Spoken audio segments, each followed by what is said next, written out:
Hello and welcome to Book Lust. I'm Nancy Pearl. My guest today at Folio in downtown Seattle is novelist Candace Robb. Candace, thank you so much for talking to us today. Oh, thanks for inviting me. I've been looking forward to this. Oh, good. I can't believe that we've both lived in the Seattle area for so many years and never actually had a chance to sit down and talk. So I was really glad this worked out. Me too. So Candace, you have written a long series of mysteries, medieval mysteries, featuring a man named Owen Archer. Could you talk about how that started, why you chose to set your mysteries in that particular period, and then we'll go on from there. Okay. I set them in that period because that was my period of expertise as far as graduate school. And I loved the Chaucerian period, which is what I call it, because so much was going on, shifting the culture from more of the nobles in charge to the merchants rising. And York was just a perfect place to set that because of the wealth of the guilds and the power of the guilds. And I had everything there. I had the archbishop, I had the guilds, I had merchandise coming in and out and people coming in and out, and it just and I just sort of took my lead from Chaucer as far as what people were like at the time, so much like us, just without the technology, and went from there. Fell in love with my main character. You fell in love with your main character. Isn't that the way it should be, though? Oh yes, oh yes. Yeah. I remember that Dorothy Sayers, a Golden Age mystery writer, said that she never married because she had fallen in love with Peter Wimsey and no real man could live up to him. My husband worries once in a while. Yeah, right. There's also the whole period. I mean, what I loved about your books all these years is the way York comes alive, and the way that you've chosen to set it in a place where the mysteries abound. Do you know what I mean? Yeah. Yeah. I do. So I could keep going. Yeah. Yeah, but York is just I love York. I mean, I go as often as I can. It's been heartbreaking during the pandemic to not be able to be over there. But I have friends who send me photos all the time of, this was my walk today. I walked past your favorite place. And it's been wonderful to mostly stay in that area because I just know it so deeply now. Mm-hmm. Right. And you feel kind of that it belongs to you and it belongs to Owen and the other characters. Oh, yes. Yeah. Oh, yes. Did you grow up as a reader of mysteries particularly, or what did you read when you were growing up? I read everything. I loved fairy tales, all the the Red Book and the Gold Book and all of those. And my mother was a big mystery reader. So she was always, pushing them. But she also gave me an adult library card. She fought for it when I was about 10 or 11 so that I could read the Brontes and I could read George Eliot. And, so I just read all over the place, but I loved the Hardy Boys. And what was her name? She was, I didn't particularly like Nancy Drew, but there was another series about a woman journalist that I just loved. Wasn't Beverly Gray? No. Oh, I wish I could think of her name. But anyway, I loved those. And I loved just E. Nesbit, mm-hmm. and the absurdity of some of her things. I mean, to believe that anything could happen. You could walk through this door, you could walk through the wardrobe. Of course, C.S. Lewis, and a whole other world could be there. But the E. Nesbit children were naughty, and I loved that.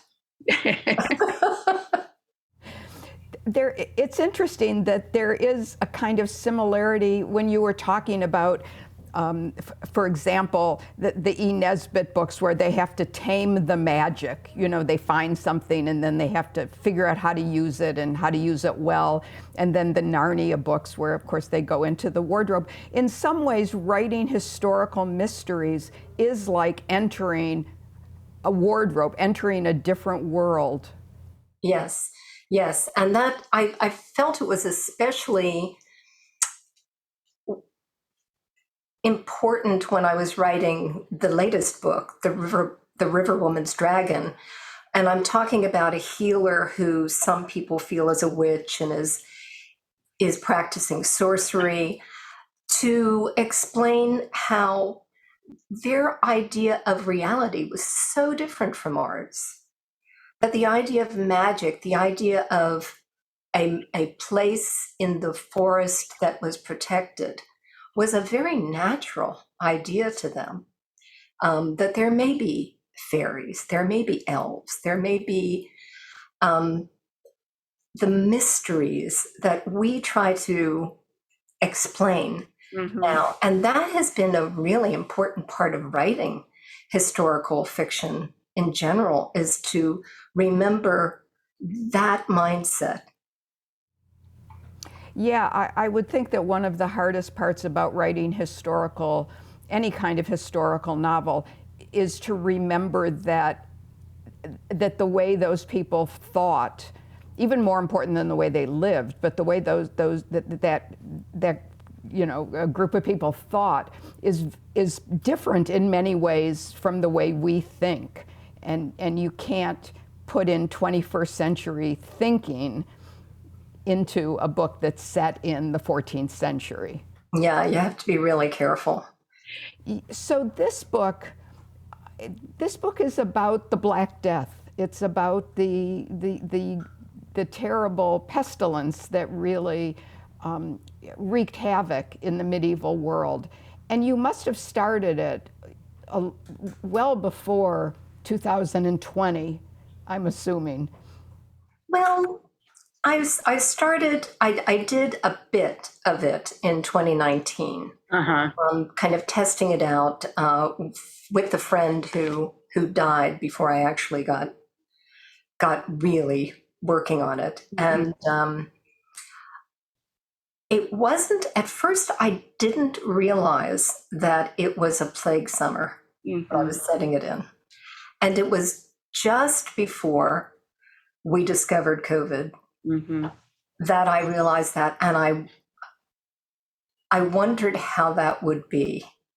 I almost tried to set it in another time, but then I thought, maybe this is good. Maybe I can think through what I'm feeling and truly have something that evokes what we're feeling in those times.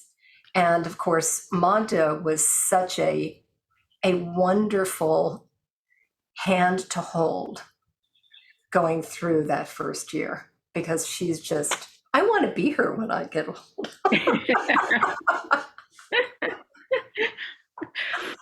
When you started the series, the Owen Archer series,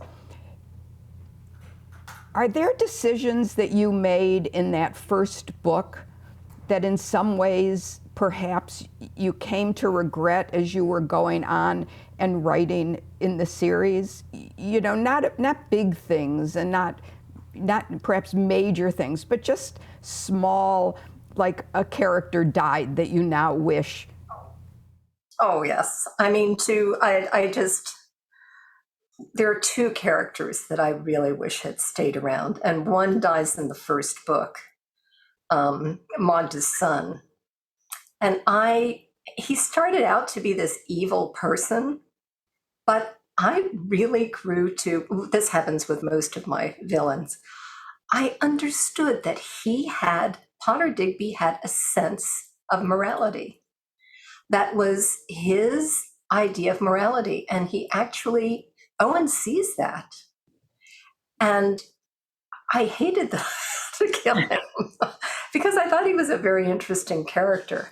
And then later in the series, of course, it's Brother Wolfston. There are some characters who just write themselves. I go, oh, this is a scene where I'm using this person, and this is going to be easy today because it's, Brother Wolfston was one of those characters. When you were studying for your PhD in medieval literature, history and literature, what drew you to that particular period? I mean, I see some roots of it in the fairy tales, that you were reading, and Chaucer. Was that the major draw for you? And do you know what your thesis would have been? What were you aiming for? What I wanted my thesis to be, and it was the reason that I just sort of walked away because I couldn't get my university to do it at the time. I wanted to do mythology and Tolkien. So I taught a very popular Tolkien class. And that's what I wanted to do. I had been studying the languages that he knew. I had been studying the mythology that he knew. I wanted to put that all together. But I couldn't get a committee together that felt qualified. So a lot of my love for the time was the language. Mm-hmm. It began with Middle English, but then I went to Old English, and I went to Old Icelandic and Old Norse, and then I tried to learn German. It was so easy, right? Because I had those roots. I loved the languages because when you're reading a poem or a saga in those languages, and you're reading their choices of descriptions and the words that keep repeating, you have a sense that you're actually in the head of somebody from the time. So I just got really excited about that. Well, that's so interesting that's what you wanted to do your thesis on, because when I was studying at the University of Michigan, I was studying linguistics, and I did a paper on the languages that Tolkien invented and how they matched the characters. So the dwarf's language was very guttural and kind of Germanic, and the elves' language was much lighter. And so that does draw you in. Yeah. Oh, we would have loved each other. Yeah, right. Well, it's not too late. We can still love each other. Yes. Let's do the book.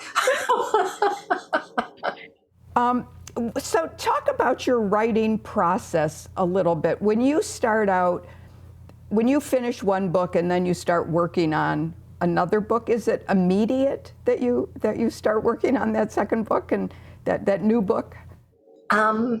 Sometimes, yes. And what's troubling about doing almost a book a year is that you'll get the edits of one book when you're already starting on the next one. And it's a little easier if both of them are in the same series. Mm-hmm. If they aren't, it can be pretty tricky. But I used to do very, very thorough outlines of the entire book for about the first 2 or 3 books, probably because I was terrified that I wouldn't be able to do it again. And then I realized that I spent so much time arguing with that outline, tearing it up and rewriting it. And it was so now I just start playing with an idea and thinking about which characters in the series would work well with that, and begin to build a story. So it's the characters that you continue to begin the idea with. The characters and the history. I think of, okay, now where am I? Because I try to advance the series a year, but it's not very tidy.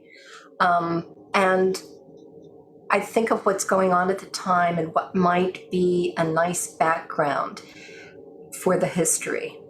Like in the Riverwoman's Dragon, it's sort of the second, maybe the third book, in which the backdrop of the Black Prince being very ill, the king being very elderly, and the fear that the next king is going to be this child.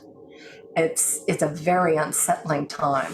Of course, it's sort of the seeds of the War of the Roses, so it's very It's a very, and of course, in the Riverwoman's Dragon, there was the pestilence Right.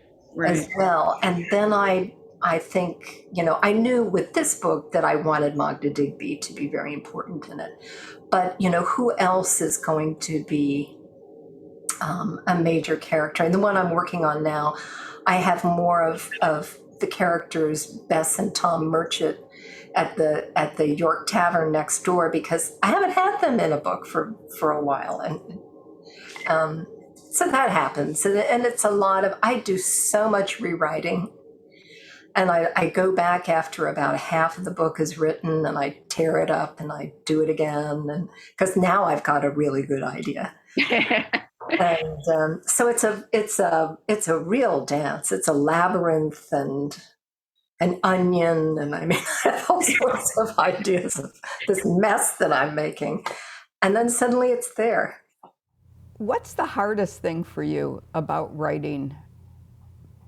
Yeah, I guess I'll finish the sentence there. What's the hardest thing for you about writing? Oh, getting into the groove for the day. Mm-hmm. Sometimes it's very easy. I'm right there. My characters are talking to me while I'm brushing my teeth, so I'm right down here writing. And then other days, I'm playing with the cat, or I'm taking a walk, or I'm. So it's really that, and then not panicking. I have these moments as I'm falling asleep when I'll go, I don't like this that I did today. Oh my God, the whole plot is just garbage. And then I try to get myself to sleep. And the next morning, it's usually, I see what I need to do. Huh. But those panics are. Yeah, yeah. I always felt I got my best ideas about writing, about where a novel was going while I was walking. And even though I was listening to a book, a different book, on my earphones, or even talking to somebody else, I don't usually walk with anybody else, but even though I was doing something else, somehow at a kind of sub-layer of me, I was working out a problem in the plot, or working out a problem with the character or something like that. Walking and gardening are really good when I'm stuck. Uh-huh. Especially if I have something, a lot of weeding to do, or a lot of pruning. I just sort of, and there it comes. Yeah. What do you read now? I put together a list of my favorite books. I'm glad.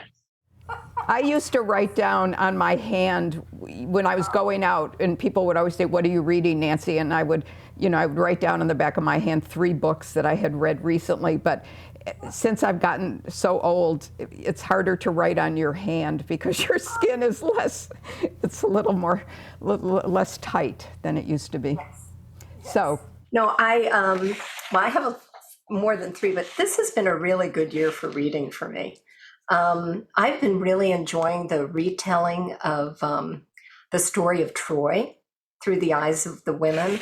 So 1,000 Ships by Natalie Haynes. I loved that book.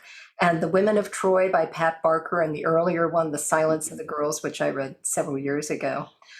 The Dictionary of Lost Words by Pip Williams. That was so wonderful. And Matrix by Lauren Groff. Yes, that when I read that book, I actually thought of you, because Matrix, Lauren Groff's new book, had the same, very different. It's not really a mystery unless you're thinking about the world as a mystery, but it's your period in a way, I thought. Yeah. And she does such a wonderful job of, I think the book, rather than the story of the poet, is how the poet would have written another story about this nun in this convent. I mean, it's just like one of her stories. And I just loved that. The Book of Form and Emptiness by Ruth Ozeki. I love her books. Wilding Hall by Elizabeth Hand, which is an older book, but I just discovered it last winter, and it's so It's so spooky. It's about these kind of hippy dippy musicians with kind of a Fairport Convention sort of group. And they're at this old mansion out in, I think it's in Dorset, and it's haunted. And it's really haunted. I mean, by something very old and powerful and it just gave me the shivers. I'm always looking for a really good haunted house story. Well, maybe if someone who's watching this has a good suggestion, they can write to me and I could forward it to you. Yes, yes. Do you ever have a desire to write a haunted house mystery? The first book I ever tried to write was one. Really? It was based on this eerie house that I came upon in Appalachia. It was on the just on the edge of a long drop off, and it had these winds that would come up, and half of the house was covered in ivy. It was an abandoned house, and I came up with this elaborate story, and it never went anywhere. It just was, this feelings and the feelings and the feelings and the descriptions, and I abandoned it. Well, do you ever panic now that you're not going to be able to come up with another plot? Not really. I know that I have history. That's one of the wonderful things about writing historical fiction is I've always got the history. I mean, whether it's, the kind of book that I did with Emma Campion that's really based in history. I mean, that I'm sort of stuck with history, or what I'm doing, which is using it as a backdrop and coming up with more stories. So not really. I feel that I've got this nice base. Yeah, I mean, untold numbers of stories that history can give you to play around with. I wanted to ask you, you write under both Candace Robb and under a different name, a pseudonym. Could you talk about how that started and why you chose to do that? I didn't choose to do it. It was my marketing department at Random House in the UK felt that I really wanted to do this Alice Perrers book, The King's Mistress, and they felt my readers would panic, that it wasn't a mystery and that I was walking away from mysteries. So they insisted on a pseudonym, and I used that then for 2 books. I'll never do it again. What was wonderful about my Italian publishers was they refused to do Emma Campion as the name on the book, because I sell very well under my name in Italy. Mm-hmm. And so they just didn't do it. So the books came out under my name. What was heartbreaking about that was I had given all these talks at medieval conferences, scholarly conferences on Alice Perrers, and then it wasn't under my name. Mm-hmm. Mm-hmm. I didn't like that very much. Yeah. But it seems like what's happening now is that it will say by J.K. Galbraith, who is really, or what is somebody Galbraith, who is really J.K. Rowling, which is I think you're trying to get both things in. If you're going to do it, then do it. But do you think, yeah, go ahead. Yeah, No, I'm just agreeing with you. I thought that it was really interesting too, that because it was, as you said, because it was a different genre, that you don't trust the readers enough to go with your English publishers don't trust readers enough to go with you wherever you choose to go. Yeah. And, yeah. I was going to say, when Ken Follett wrote his cathedral building books, he didn't use a pseudonym, and the people who loved the Ken Follett, in my experience, the people who loved the Ken Follett thrillers read that book as a thriller, the building, the construction of it, and weren't upset at all that it was a different kind of a book. Are you going to write more as Emma Campion? No, I have a new agent, well, a newish agent, and she said she's retired. She's very comfortable where she is. And if you ever write something that is outside the mystery genre, you're just going to be Candace Robb. Good. I think that's really great.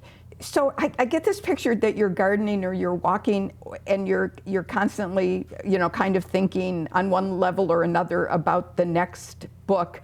Do you take a break from it, or is Owen and everybody else always with you? Well, I can try to take a break, but they're there.